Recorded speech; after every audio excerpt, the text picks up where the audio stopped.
Mark, let's start with Trevor Carson, goalkeeper. Obviously, good to get him in. Yeah, brilliant. Yeah, it's taken me a little while. He's been away on honeymoon, so the deal was done last week, but I couldn't get anything confirmed until he was over. We'd given each other our words, and we always just want to make sure. We're really pleased with that. You know, we lost Scotty, so all of a sudden you're looking for something different, something we haven't had to concern ourselves with over the last few years. And a number one, I think Trevor's the right age. I think he's the right type for us, and I'm absolutely delighted that we managed to get him. And Portsmouth fans rated him. That's some endorsement for starters, isn't it? Yeah, he's really good. I mean, you know, he went away with the Northern Ireland squad last year. In the summer. So as I say, I'm just delighted I've got him. It's been a bit of a headache, to be honest, trying to decide which way we're going to go. But I really, you know, we want a number one, and Trevor's coming in as a number one.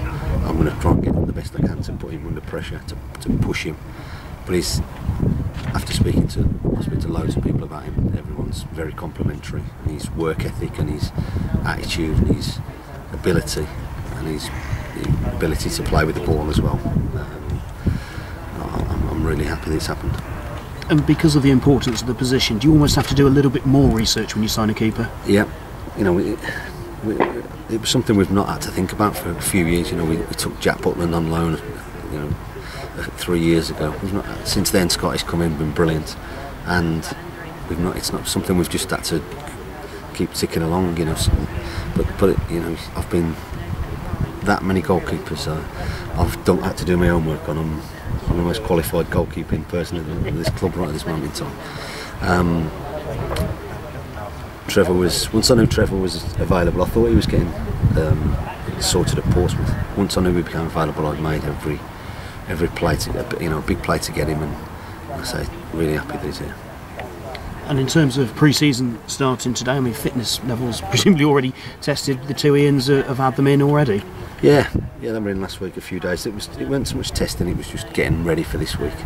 You know, I've been speaking to a few of the lads now, and it's you know, they're a bit sore on Tuesday, but that's why they were in last week, so that's taken away from them. They're in good shape now. Ian said they worked really hard, did exactly what he asked of them, and that prep will stand them in good stead for the next 6 weeks and then the season beyond that. And going forward initially, what's the split between fitness and, if you like, working with the ball?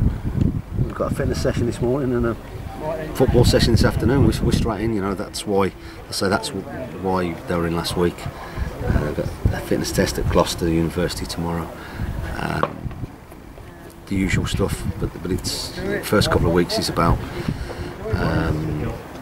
fitness and endurance and making sure that the base is there to work from. Along with also, you know, we're going to do a lot of team stuff, you know, pretty much right from the start, probably Thursday onwards really. So yeah, I'm looking forward to it. You know, it was changed a couple of things slightly, and we're looking for a good start to the season, and we want a decent pre-season. Obviously, you've got a few trialists in. I suppose Duncan Cully's the one name that people know locally. Yeah. A few others as well? Yeah, we've got a couple of wingers from non-league that are getting a bit of interest that managed to get in. And a midfield player from Forest who've been highly recommended to me by a few people. So, interesting just to have a look at them, get them some game time in pre-season and see if they can fit into our squad. If you're looking at someone who's been at Forest and you're looking at Duncan Cully, it shows you're looking right across all the levels, doesn't it? Yeah, I think so. You know, I've signed Lee Vaughan from Kidderminster, who for me will be outstanding for us. I missed out on a couple of other non-league players that I think would have made a difference to us. I'm not afraid to where we take them from. You know, I think it's about, this group's going to be about the team, not about individuals. And that's going to be the way we think all season. Really, it's going to be about improving individuals to make us a better team. And you know, I'm happy with what we've done so far, and hopefully there's a couple more to come. Neil Trotman training with you, I understand. Yeah. What's the situation with him? Just want to have a look at him for a few days, and he wants to have a look at us and see if we're a fit, and we'll go from there. Okay, I mean, there has been speculation of him signing, so presumably, you know, he wouldn't be here if there wasn't interest from both sides. Yeah, exactly.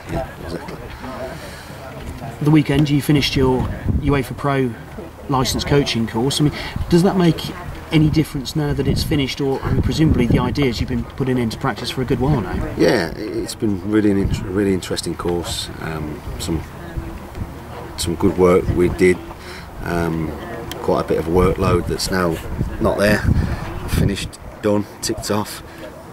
But won't affect me. It's just it's a qualification of the stuff I've been trying to implement over the last 12 months anyway. And just a continuation of that, really.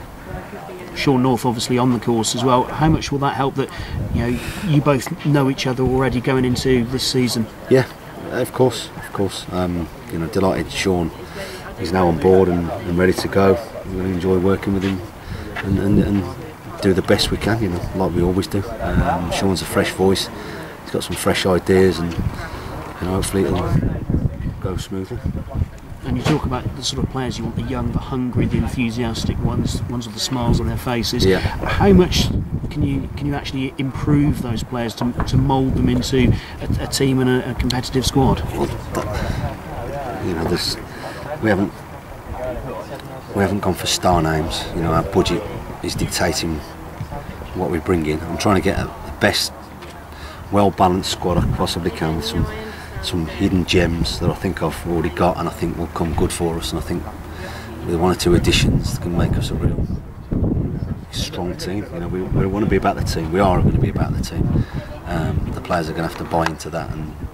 And when I spoke to them, and when I, for the ones that even here last year, that's what they're buying into now. They're buying into a slightly different working environment, but it's going to be all about the team, all about pulling together as one, making sure that collectively we're as good and as competitive as others. And you mentioned one or two additions. Any sort of developments? Yeah, I'm constantly on the phone and trying to do things, but I just need to clear a couple of things up with the chairman. Just things take time. When say we're working on a budget that I've got to try and stick to. So it's just important that I keep pressing them like they always ask. But sometimes that just takes a little bit longer than you'd ideally like. Thank you.